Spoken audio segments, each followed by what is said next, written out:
Assalamualaikum Mbak Ana, selamat pagi. Selamat pagi, Kita bertemu lagi ya di konseling kali ini. Gimana kabarnya Mbak Ana?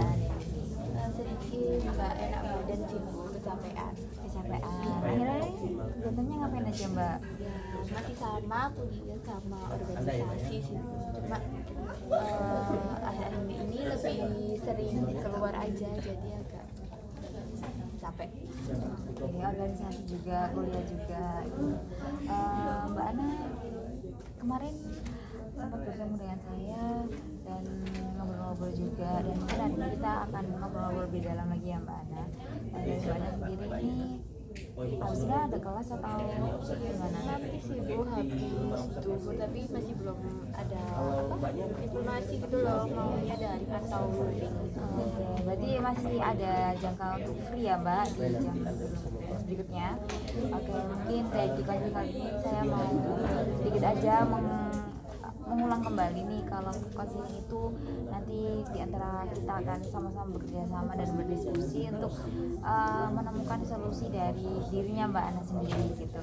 Terus Mbak Ana juga nanti tidak perlu sungkan juga kepada saya dan bisa berbicara dengan terbuka saja, apa yang menceritakan dengan nyaman juga, dan saya juga berharap nanti kita bisa sama-sama menentukan jalan keluar yang sesuai nih sama Mbak Ana. Untuk Mbak Ana juga jangan takut, karena di sini kan ada asas kerahasiaan juga gitu, jadinya cerita-cerita kita nanti tidak akan bocor. Jadi Mbak Ana, untuk waktunya kita 30 menit ke depan, apakah bersedia? 30 menit ya berarti? Iya, Boleh deh Bu. 30 menit ke depan ya Mbak. Sepakat. Ada yang dari mana? Udah nyaman duduknya? Sudah. Oke. Mbak Ana sudah siap nih buat konseling? Udah siap belum? Siap Bu, saya mau cerita dulu tapi ya Bu. Oke, boleh banget Mbak. Akhir-akhir ini tuh saya lagi capek banget, kayak badan saya sih, lebih ke badan saya yang capek karena seminggu ini full banget kegiatan saya, dan itu membuat saya pengennya itu menyendiri tapi nggak mau menyendiri gitu loh. Saya maunya itu tetap keluar tapi saya nggak mau diajak ngobrol sama orang lain gitu. Saya kayak energi saya habis gitu. Oke, Mbak Ana lagi sibuk-sibuknya akhir-akhir ini, jadinya berpengaruh nih buat visinya Mbak Ana sendiri. Oke, dari yang sudah Mbak Ana ceritakan tadi, bisa diceritakan lebih lanjut nggak, kegiatan Mbak Ana itu akhir ini ngapain aja?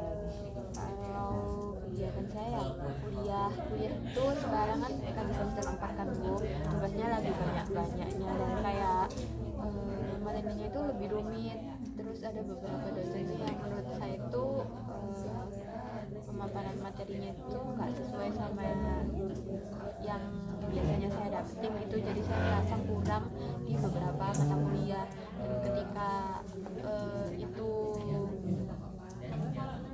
saya nggak dapet materi yang full gitu, saya jadinya ogah-ogahan ngerjain itu, padahal saya termasuk anak yang ambisius gitu. Terus kalau di kuliah di organisasi saya ada beberapa kegiatan, apalagi di bulan ini program dari divisi saya itu sedang berjalan, jadi sering ada rapat. Terus saya juga ikut bikin apa yang harus dikerjakan gitu. Jadi saya overthinking bisa nggak ya saya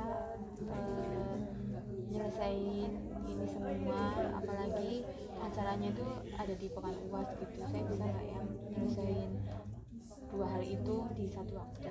Oke, baik Mbak Ana. Saya sangat mengerti sekali kondisi Mbak Ana, di mana banyaknya kesibukan itu membuat Mbak Ana sendiri jadi makin kewalahan nih sama dirinya Mbak Ana sendiri. Nah, dari Mbak Ana tadi mengatakan kalau Mbak Ana itu overthinking, dan overthinkingnya Mbak Ana ini bisa Mbak Ana ceritakan lebih lanjut nih, overthinkingnya itu seperti apa, dalam keadaan yang seperti apa Mbak Ana overthinking? Jujur ya Bu, saya itu anaknya itu selalu ingin semua hal itu berjalan sempurna gitu. Saya maunya saya berhasil, saya nggak mau gagal. Jadi itu membuat saya jadi ambisius dan menekan diri saya supaya saya itu bisa ke semua hal gitu. Termasuk kayak sekarang kan jadinya saya harus menekan diri saya supaya saya bisa progres saya bisa berhasil dan perkuliahan saya juga nilainya aman-aman aja gitu. Dan kedua hal itu kayak saya normalisasikan tuh saya nggak boleh ada di bawah standar saya gitu loh Bu. Saya maunya tuh bener-bener berhasil dan nggak mau gagal. Oke, Mbak Ana tadi mengatakan kalau Mbak Ana ini punya standar sendiri nih untuk dirinya Mbak Ana. Mbak Ana punya peraturan sendiri untuk dirinya Mbak Ana, bahwasanya Mbak Ana ingin selalu berhasil dan selalu bisa melakukan semua hal. Nah, bisa diceritakan Mbak Ana mengapa bisa Mbak Ana itu berpikir seperti itu? Apakah ada kejadian sebelumnya yang membuat Mbak Ana akhirnya memiliki pikiran atau aturan seperti itu terhadap kehidupannya? Jadi waktu masih kecil itu diawali waktu masih kecil dan masih TK itu saya memang alhamdulillahnya saya diberi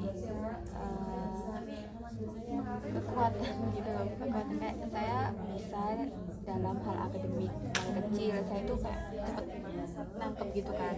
Nah waktu ada di satu pembelajaran itu menggambar sambil berhitung itu kalau mudah sih mudah, cuma mungkin emang lagi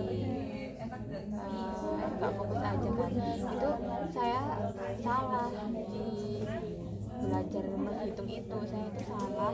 Dan guru saya itu kenalnya itu saya itu adalah anak yang rajin, yang bisa gitu kan. Nah beliau itu bilang di depan teman-teman saya dan ada beberapa wali murid kayak biasanya bisa kok, salah sih kayak gitu loh, kayak itu di depan banyak orang dan saya juga takut membuat diri saya malu kan. Jadi saya tuh nangis waktu itu, nangis banget karena ya itu takut karena orang lain aja berekspektasinya tinggi ke saya, kok saya nggak bisa nyelesain itu gitu. Dan itu berimbas ke kehidupan saya selanjutnya. Dari SD itu saya kayak selalu berusaha membuat saya itu menjadi juara kelas gitu. Dan saya nggak mau, kayak saya tuh nggak mau kalah gitu loh Bu. Saya nggak mau kalau saya nggak berhasil. Sampai SMA seperti itu. Baik, Mbak Ana tadi mengatakan pada intinya Mbak Ana ini punya kejadian di masa kecil bahwasanya Mbak Ana dipermalukan oleh gurunya Mbak Ana sendiri di depan semua orang, sehingga dari kejadian itu Mbak Ana tidak ingin di situasi selanjutnya Mbak Ana tidak ingin gagal kembali. Mbak Ana harus berhasil dan agar tidak terulang kembali kejadian seperti itu. Dari kejadiannya Mbak Ana tadi itu respon pikiran yang pertama kali muncul dari Mbak Ana itu seperti apa? Saya bilang kayak saya bodoh banget sih, pembelajaran semudah ini kenapa saya nggak bisa gitu. Mbak Ana mengatakan kalau Mbak Ana bodoh banget nih, itu sangat wajar sekali ya Mbak Ana, karena Ana mengalami kejadian seperti itu pada saat kecil. Mbak Ana mengatakan bahwa Mbak Ana sangat bodoh, padahal itu hal yang mudah ya. Di samping kejadian itu nih Mbak, ada nggak kejadian lain yang akhir ini atau hal itu memicu pikiran itu kembali lagi?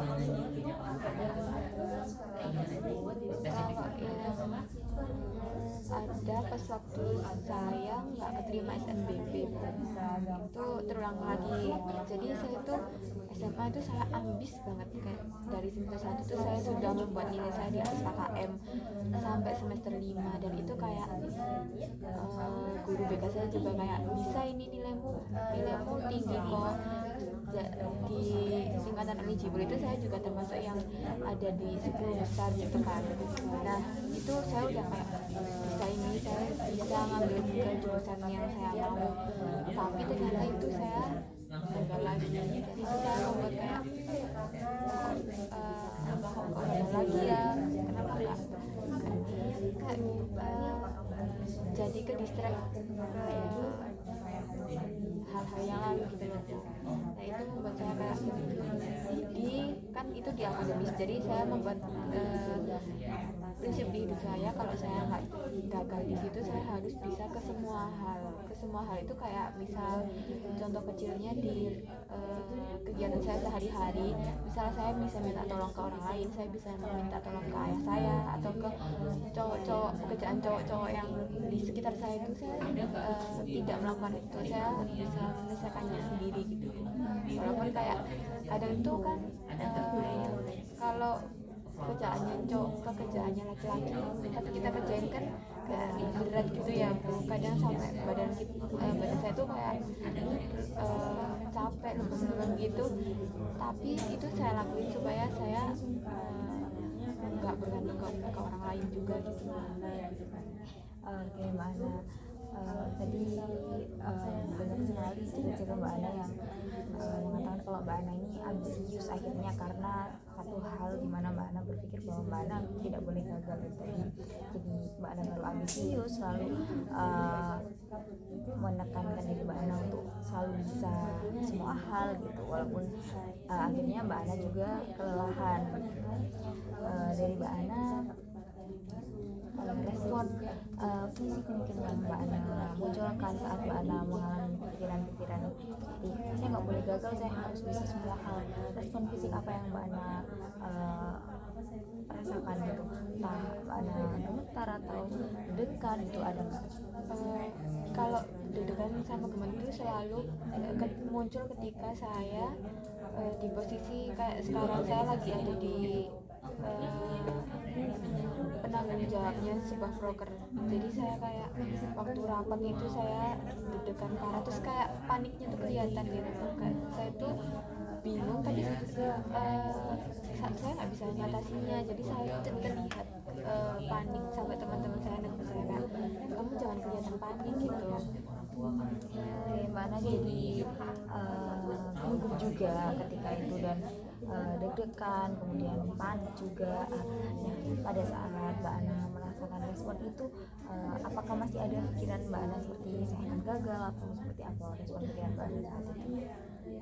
Ada sih, tapi saya bukan saya akan gagal, tapi lebih ke saya harus berhasil membuat semua ini terlaksana secara sempurna gitu. Dan nggak jarang pikiran itu tuh membuat saya menjadi seseorang yang mendominasi gitu, kayak yang sebenarnya bukan pekerjaan saya dan bisa diatasi oleh orang-orang sekitar saya, tapi saya tuh kayak mau ikut menyelesaikannya gitu. Oke Mbak, saya mengerti sekali di mana Mbak Ana akhirnya merespon situasi-situasi yang menurut Mbak Ana pesimis untuk gagal. Mbak Ana harus bisa menyelesaikan hal itu dengan baik. Akhirnya respon seperti itu yang muncul ya Mbak Ana. Dari Mbak Ana sendiri nih, di cerita-ceritanya Mbak Ana tadi ketika Mbak Ana akhirnya merasakan takut gagal, tidak boleh gagal, kemudian harus mengerjakan semuanya dengan baik, dengan menyelesaikannya dengan sempurna. Hal seperti itu yang Mbak Ana sadari mempengaruhi apa saja dalam kehidupannya Mbak Ana? Yang pertama fisik saya, karena saya terlalu mempercayakan diri saya untuk menyelesaikan semua hal. Jadi saya kayak agak capek juga sih Bu, karena yang bukan pekerjaan saya kerjakan gitu, dan yang seharusnya bisa minta tolong saya nggak minta tolong. Terus yang kedua tuh di pikiran saya tuh, saya takutnya orang-orang di sekitar saya kayak ngerasa nggak nyaman karena saya terlalu ikut campur gitu atau ikut membantu, padahal mereka itu sebenarnya itu bisa gitu. Mungkin memang maksud saya tuh saya mau membantu supaya meringankan, cuma kan takutnya mereka agak kurang nyaman dengan hal itu. Dari cerita-cerita Mbak Ana tadi, karena kita di sini adalah konseling CBT ya Mbak, tentu dari pikiran-pikirannya Mbak Ana ketika Mbak Ana harus mengerjakannya semua dengan sempurna, kemudian tidak boleh gagal dan harus selalu berhasil di semua kegiatan Mbak Ana, akhirnya itu mempengaruhi dirinya Mbak Ana sendiri, entah itu kelelahan secara fisiknya Mbak Ana, kemudian Mbak Ana juga lebih sering menyendiri tadi Mbak Ana mengatakan itu, dan pikiran-pikiran itu juga mengganggu ketika Mbak Ana bertanggung jawab di sebuah event, kemudian situ Mbak Ana bertanggung jawab dan ada perasaan gugup dan juga khawatir kegiatannya akan tidak berjalan sesuai dengan keinginannya Mbak Ana gitu. Di dalam pikirannya Mbak Ana, pikiran tadi, menurut Mbak Ana pikiran itu mengganggu Mbak Ana atau malah membantu Mbak Ana? Ada di beberapa waktu itu mengganggu saya, seperti kayak yang kayak gini waktu program dan kuliah yang baru itu mengganggu banget karena saya harus menekan diri saya lebih dalam lagi kan, tapi ada yang membuat itu membuat saya termotivasi, kayak saya jadi lebih produktif karena pikiran saya yang harus selalu bisa kan, jadi saya kayak melakukan semua kegiatan itu saya lakukan juga, jadi saya lebih produktif. Terus beberapa kali juga saya masih berpikir kalau saya bisa melakukan itu, dan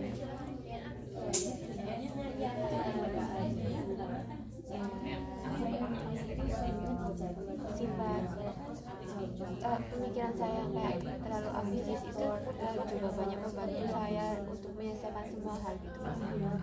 Di sisi lain, pikiran itu menurut Mbak Ana adalah pikiran yang positif atau negatif? Positif. Pikiran ketika Mbak Ana harus menyelesaikan semuanya sendiri dan mengerjakan dengan sempurna, itu lebih dominan ke mengganggu atau malah membantu Mbak Ana di kehidupan sehari-hari Mbak Ana? Sejauh ini banyak membantunya Bu. Yang tidak membantu itu ya kayak membuat saya overthinking kalau tanggung jawabnya terlalu besar dan membuat saya capek di fisik aja, tapi overall itu sangat membantu saya untuk lebih bersemangat gitu.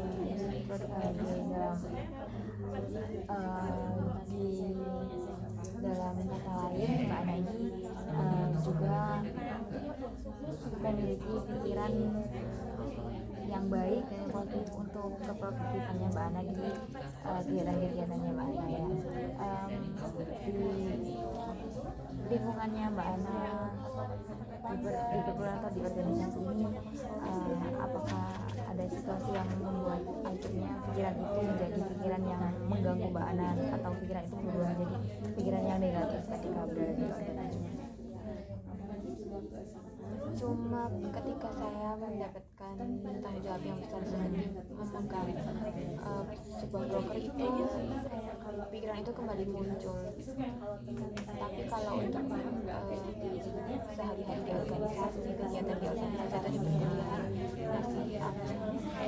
Dari tanggung jawab besar yang Mbak Ana diberikan kepada Mbak Ana dan akhirnya itu mengganggu Mbak, pikiran itu mengganggu Mbak Ana, apakah Mbak Ana, menurut Mbak Ana pikiran itu perlu diubah nggak untuk situasi itu? Perlu sih Bu, menurut saya pikiran saya itu terlalu membuat saya tertekan gitu, jadi saya perlu menguatkan pikiran positif saya gitu. Pikiran positif yang Mbak Ana maksud ini pikirannya seperti apa yang ingin Mbak Ana munculkan ketika di situasi yang seperti itu? Seperti kayak nggak apa-apa gagal atau kegiatan saya nggak berjalan semulus itu, dan saya nggak terlibat dalam hal itu tuh nggak apa-apa banget, karena ya emang normal-normal aja kalau misal saya nggak bisa melakukan hal tersebut gitu. Jadi nggak apa-apa kalau saya nggak terlalu memaksakan diri saya untuk bisa semua. Oke, dari pikirannya Mbak Ana untuk merubahnya jadi seperti itu, ada nggak kejadian yang membuat Mbak Ana akhirnya menyadari adanya kalau Mbak Ana ini gagal atau tidak membantu itu tidak apa-apa?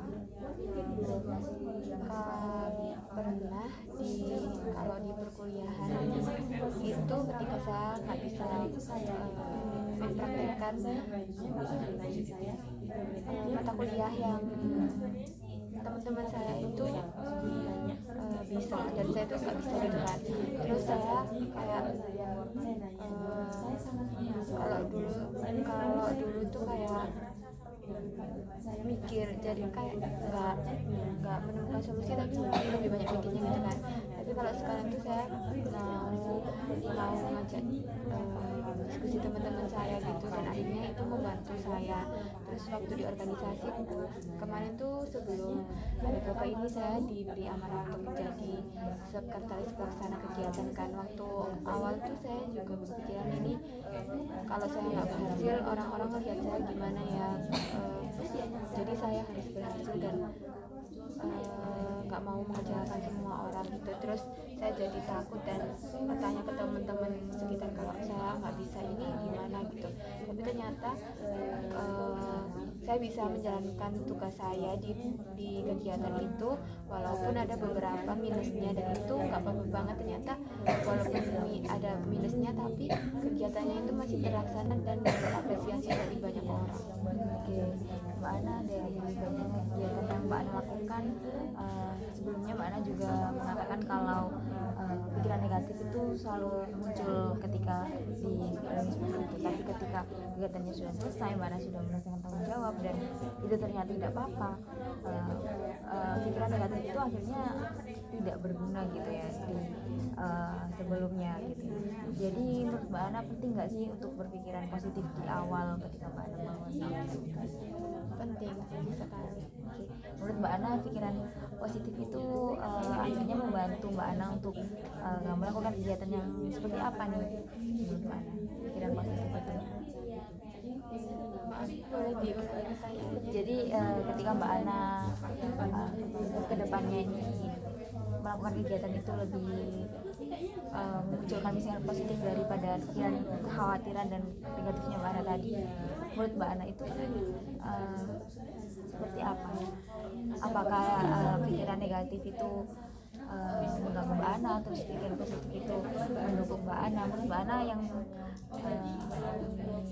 lebih yang paling membantu jelas yang positif sih Bu, karena kalau pikiran saya lebih positif, saya nggak harus melakukan semua hal. Saya bisa ajak teman-teman saya untuk diskusi dan melakukan itu bersama. Itu kan sangat membantu kegiatan saya, jadi itu lebih mempermudah terlaksananya kegiatan saya secara sempurna. Jadi nggak mikir di awal gitu, nggak mikir kalau ini harus sempurna, karena kalau saya mikir aja ini harus sempurna, ini harus sempurna, pasti itu akan mengganggu jalannya kegiatan saya. Oke, baik Mbak Ana. Mbak Ana tadi sudah sangat bagus sekali memunculkan pikiran seperti itu. Pada akhirnya mungkin dari Mbak Ana sendiri, apakah pikiran seperti itu bisa Mbak Ana coba di situasi selanjutnya, pikiran-pikiran negatif positif yang Mbak Ana munculkan sendiri tadi? Bisa.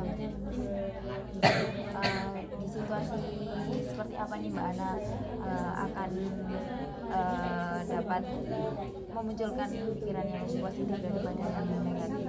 Yang utama di perkuliahan saya, jadi saya bisa mikir kalau nggak apa-apa, saya nggak bisa menuntaskan, bukan menuntaskan, nggak bisa memaksimalkan beberapa tugas di mata kuliah saya. Yang penting saya dapat ilmu dan pembelajarannya. Juga nggak apa-apa saya program saya berjalan yang biasa-biasa aja, itu kayak jalan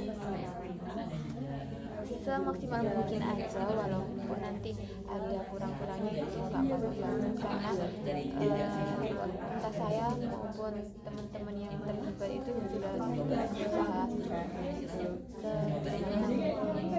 Baik Mbak Ana, dari obrolan kita tadi selama 30 menit ini berjalan, mungkin saya ingin merangkum sedikit ini dari diskusi kita tadi. Jadi Mbak Ana ini pada awalnya mempunyai kejadian di mana Mbak Ana gagal di dalam sebuah pelajaran, dan akhirnya itu membuat Mbak Ana malu, membuat Mbak Ana merasa gagal, membuat Mbak Ana akhirnya mempunyai pikiran bahwa Mbak Ana harus menyelesaikan semuanya dengan sempurna, harus menyelesaikan semuanya dengan baik, dan Mbak Ana menerapkan aturan atau asumsi ini pada dirinya Mbak Ana sendiri untuk selalu bisa menyelesaikan semuanya sendiri, dan akhirnya berakibat Mbak Ana terlalu ambisius, kemudian Mbak Ana jadi kelelahan secara fisik gitu. Mbak Ana juga sering gugup dan gemetar dan deg-degan pada saat memberikan tanggung jawab yang besar, dan pikiran-pikiran itu muncul secara otomatis ketika Mbak Ana melakukan kegiatan-kegiatan yang menurut Mbak Ana ini harus saya lakukan dengan sempurna. Namun dari diskusi mendalam yang kita lakukan tadi, ternyata pikiran-pikiran yang mengganggu itu malah akan membuat Mbak Ana cemas di kegiatan-kegiatan itu dan mengganggu kegiatannya Mbak Ana juga, walaupun itu membantu Mbak Ana untuk lebih produktif, tapi pikiran-pikiran itu justru akan mengganggu jalannya kegiatan selama Mbak Ana berkegiatan gitu. Dan saya sangat mengapresiasi sekali tadi Mbak Ana bisa memunculkan pikiran positif di mana di wisuda perkuliahan maupun di organisasi Mbak Ana jadi lebih legowo ketika Mbak Ana sudah berusaha semaksimal mungkin, namun hasilnya tidak seperti yang Mbak inginkan, tapi itu adalah sebuah bentuk usaha yang maksimal, dan minus ataupun salah itu tidak, itu sudah sangat baik, dan saya juga berharap itu bisa Mbak Ana terapkan di situasi-situasi selanjutnya yang mungkin Mbak Ana takut atau Mbak Ana gugup. Mbak Ana bisa melakukan pikiran-pikiran yang positif dari Mbak Ana sendiri. Mungkin ada mau untuk silakan merefleksikan dari diskusi kita pada ini. Jadi saya sekarang lebih sedikit tenang, karena di pikiran saya itu sedikit berubah dari yang saya harus bisa jadi gak apa-apa saya belum berhasil gitu, dan itu